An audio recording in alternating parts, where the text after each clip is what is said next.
Good day, learners. I hope that you are all well and you are still keeping safe through this very difficult time. So today I've got something very exciting, science. So in our science lesson, we are going to be classifying flowering plants according to the number of cotyledons. So in grade 5, you learned about flowering plants and non-flowering plants. And you learned that flowering plants are the ones that get seeds. So today we will be classifying flowering plants according to the number of cotyledons. So we will be looking at the maize seed and the bean seed. Okay? So we will start by looking at the structure of each seed.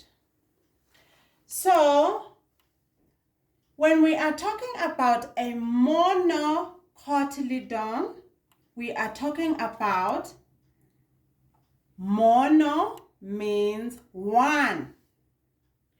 Mono means one whole seed. You cannot try to separate the cotyledons in the seed. So we will look at the different parts of the seed here. We have the endosperm. We have the plumeal. We have a single cotyledon, one cotyledon, mono meaning one. And then we have the radicle. So this one is a maize seed. Moving on now, we are still classifying, remember, flowering plants according to the number of cotyledons. So we're moving on to the bean seed now. The bean seed is known as a dicotyledon, meaning that it has got two cotyledons. This one you can be able to halfen it, have a half this side and have another half this side. So now we are going to look at the different parts of the bean seed. We have got the plumeal. We have the tester, which is also known as the seed coat. We have the micropyle. We have the radicle. We have the hilum. And we have the two cotyledons. So now we are going to look at the functions of each and every part of the seed. So the cotyledon is the one that stores food for the plant. Remember that a seed needs to be put down into the ground so that it can be able to grow. So the cotyledon is the one that will give the newly growing plant food and energy for it to grow. And then we move on to the tester.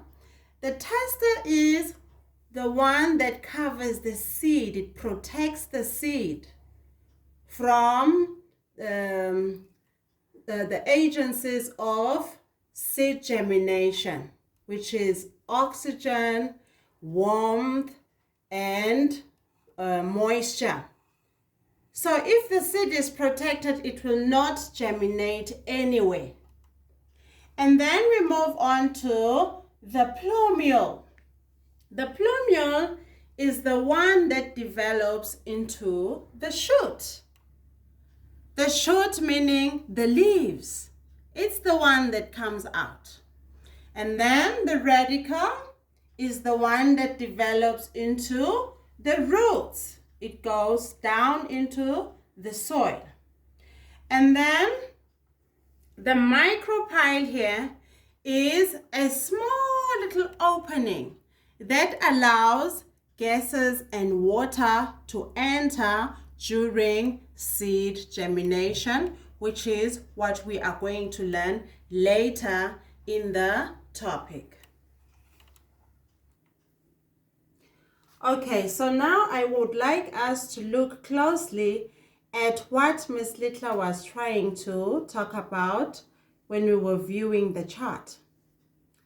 So I will start with the bean seed. Remember, Miss Littler said the bean seed has got 2 cotyledons. This one bean seed has been cracked into half. So this is 1, 2 cotyledons. Okay? Then the bean seed is covered with a tester, also known as a seed coat, and this is it. This is the tester. It is the one that is responsible for protecting the seed. Okay? And then if you do have some bean seeds at home, you can closely look at the structure on the inside, the micropyle also right here. Okay? With the aid of the diagrams that I am going to send to you. So now moving on to the maize seed. Now with the maize seed, even if you do have a maize seed at home, you can try and crack it into half, just like what I did with the bean seed.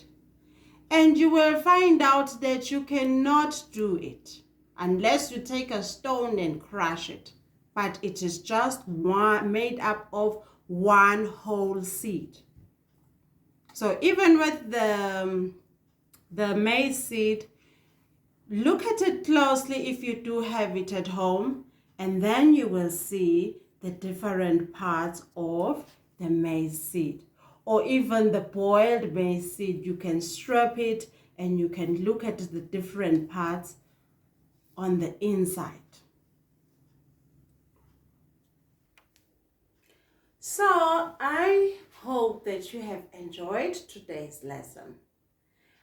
But I will be very, very happy if you can draw for me the bean seed. Draw it very well, label it, write all the names of the different parts of the seed, and write all the functions of the different parts of the seed.